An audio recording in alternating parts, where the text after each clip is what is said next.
अस्सलामुअलैकुम class, this is me Ghulam Nabi, your biology teacher. Okay D class, आज जो topic start करने जा रहे हैं वो है आर्टिकल नंबर 4.3 जो कि है कंडेंसेशन, जिसका दूसरा नाम है सिंथेसिस और दूसरा प्रोसेस है हमारे पास हाइड्रोलिसिस। वन बाय वन हम इन दोनों प्रोसेसेस को डिस्कस करते हैं। सर, पहला पॉइंट वो बता रहे हैं कि प्रोटीन्स हैं, कुछ बायोमोलिक्यूल्स का नाम है proteins, nucleic acids, carbohydrates and lipids. ये तमाम के तमाम मॉलिक्यूल्स तब असेंबल होते हैं, तब आपस में जुड़ते हैं जब ये किस चीज से मिलके बनते हैं? मोनोमर से। मतलब कि ये सारे के सारे जो ऊपर आपको बायोमोलिक्यूल्स बताए हैं ये सब के सब पॉलीमर्स हैं और ये असेंबल होते हैं, जुड़ते हैं किस चीज से?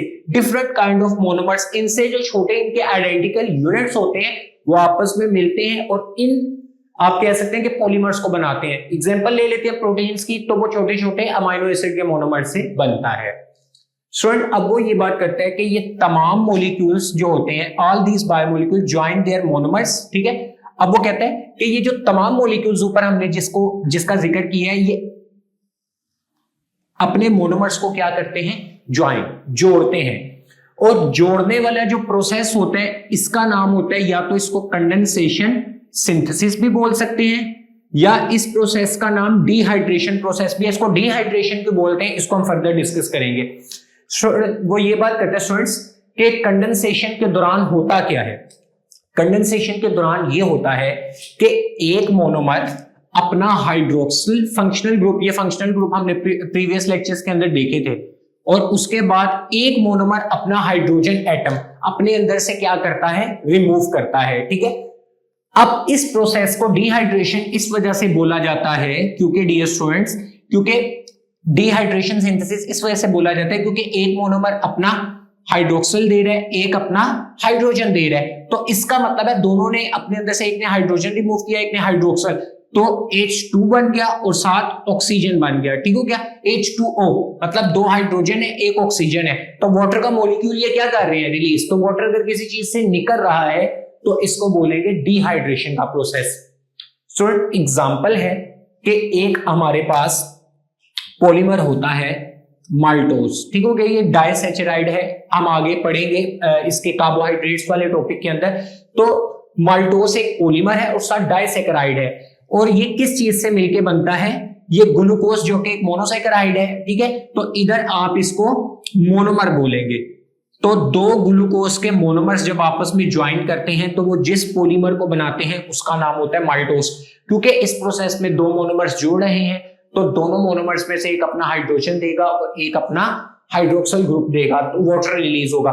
क्योंकि अब साइड बॉक्स के अंदर वो यही बात कर रहे हैं कि energy required to break chemical bonds when water is extracted from monomers. अब वो ये बात कर रहे हैं कि जब दोनों मोनोमर्स के अंदर केमिकल बॉन्ड्स को तोड़ना है, ठीक हो गया।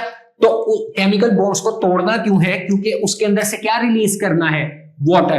तो केमिकल बॉन्ड्स दोनों मोनोमर्स को तोड़ने के लिए, ताकि उसमें से पानी निकले, इस प्रोसेस के लिए एनर्जी रिक्वायर्ड होती है। और वैसे भी आप याद रखें कि ये समझ लें कि ये एनाबोलिज्म का प्रोसेस हो रहा है, ठीक है, जिसके अंदर क्या होता है कि लार्जर मॉलिक्यूल बन रहे हैं और किससे मिलके बन रहे हैं? दो छोटे छोटे स्मॉलर मॉलिक्यूल्स या मोनोमर से।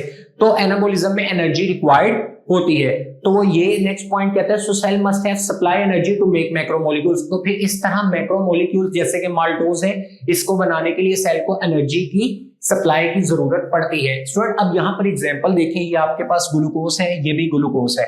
अब यहाँ पर इसके फंक्शनल ग्रुप की बात करें तो देखिए एक मोनोमर अपना हाइड्रोजन रिलीज कर रहा है और दूसरा अपना हाइड्रोक्सिल रिलीज कर रहा है। जब इन्होंने रिलीज कर दिया तो यहाँ पे खाली ऑक्सीजन बच गया, तो ये ऑक्सीजन जो है इसके साथ और इसके साथ इसको कंबाइन कर दिया, ठीक हो गया।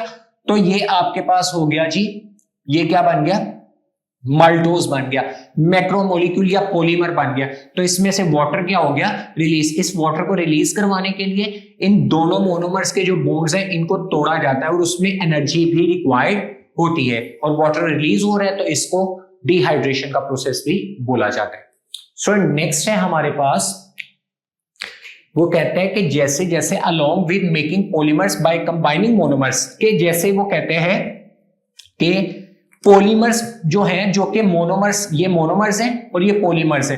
पॉलीमर्स जैसे कि वो मोनोमर्स से बन रहे होते हैं, उसके साथ साथ अलोंग, उसके साथ साथ सेल क्या कर रहे होते हैं, सेल साथ ही साथ इन बड़े पॉलीमर्स को तोड़ भी रहा होता है, और इन बड़े पॉलीमर्स को तोड़ने के साथ वो क्या चीज रिलीज करेंगे या क्या चीज बनेगी, उसकी पॉलीमर्स के टूटने की वजह से मोनोमर्स बनेंगे। तो ये जो टूटने वाला प्रोसेस है इसको बोलते हैं हाइड्रोलिसिस। ठीक है, अब हाइड्रोलिसिस का जो प्रोसेस है, लाइसिस का मतलब ब्रेकडाउन, तो बड़ा मॉलिक्यूल टूटेगा और इसमें वाटर चाहिए होगा, वाटर की मौजूदगी में टूटते हैं ना, इधर तो वाटर रिलीज कर दिया था कंडेंसेशन में उसने, बट इधर वाटर का मॉलिक्यूल चाहिए, तो इसको बोलते हैं हाइड्रोलिसिस। स्टूडेंट ये एक केमिकल प्रोसेस है जिसके अंदर जो मैक्रोमोलिक्यूल पॉलीमर है वो टूटता है किसके अंदर, छोटे छोटे फ्रेगमेंट्स या मोनोमर्स के अंदर, और इसमें किस चीज का एडिशन होता है, वाटर का। उसमें वाटर रिलीज हो रहा था, इसमें वाटर एड अप होगा।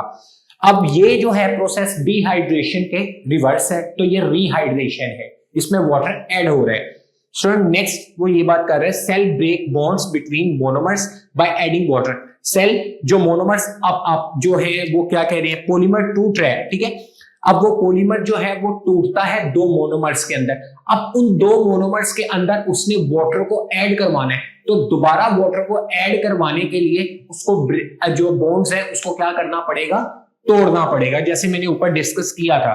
स्टूडेंट अब इस प्रोसेस में होता क्या है, OH ग्रुप वाटर का जो वाटर है H2O है, एक हाइड्रोजन उतर के एक मोनोमर के साथ लगता है और पीछे बचता है हाइड्रोक्सिल ग्रुप, वो उतर के दूसरे मोनोमर के साथ लग जाता है। तो यही पॉइंट इसने यहां पर डिस्कस किया। एग्जांपल है कि अगर माल्टोज जो कि पॉलीमर है उसको तोड़ा जाए तो उसकी वजह से दो ग्लूकोज बनेंगे, जो कि इसी एग्जांपल के साथ कोरिलेट कर रहे हैं।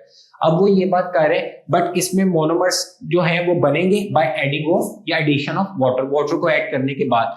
साइड बॉक्स बता रहे हैं जी बुक का, वो कहते हैं कि जो मैक्रोमोलिक्यूल्स है इनकी जो ब्रेकडाउन है वो एक इसेंशियल बायोलॉजिकल प्रोसेस है, जैसे कि डाइजेशन और सेलुलर रिस्पिरेशन। इसमें मॉलिक्यूल्स, लार्जर मॉलिक्यूल्स टूटते हैं, जैसे कि ग्लूकोज वगैरह टूटते हैं। अब वो ये बात करता है कि where small molecules need for energy production. अब देखिए जैसे ही बड़ा मॉलिक्यूल टूटता है ना इस प्रोसेस के अंदर, तो जो छोटे मॉलिक्यूल्स होते हैं, whereas small molecules needed for energy production, वो जो छोटे मॉलिक्यूल्स होते हैं वो अक्सर चाहिए होते हैं एनर्जी को क्या करने के लिए, प्रोड्यूस करने के लिए। अब ये बात इसी तरह है जैसे कि यहां पर बनाया गया माल्टोस, ठीक है। अब ये माल्टोस है, अब इसने टूटना है दो ग्लूकोज के अंदर, ठीक है।